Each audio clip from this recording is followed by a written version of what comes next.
President Biden on Wednesday will unveil his American Jobs Plan, a sweeping $2+ billion spending proposal designed to revitalize the country's aging infrastructure and waning manufacturing sector.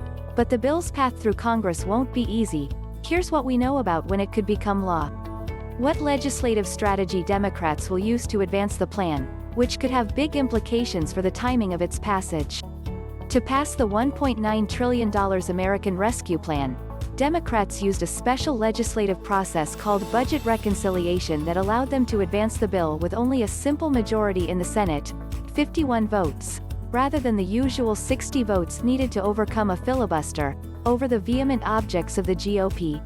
PunchBowl News suggested Wednesday that reconciliation is the only conceivable way the bill could pass on Pelosi's schedule.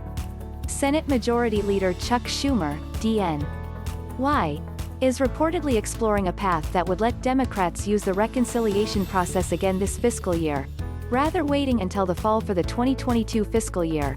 But there's no indication yet that he'll be allowed to do so.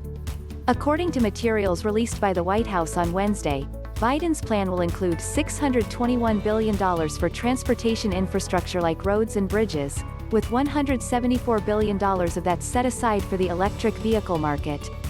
There's $111 billion for clean drinking water, $100 billion for expanding broadband and $100 billion for power infrastructure like the electric grid, along with $213 billion for affordable and sustainable housing, $400 billion for the care economy, and $100 billion for workforce development. That money will be spent over 8 years and be paid for in part with tax hikes over 15 years.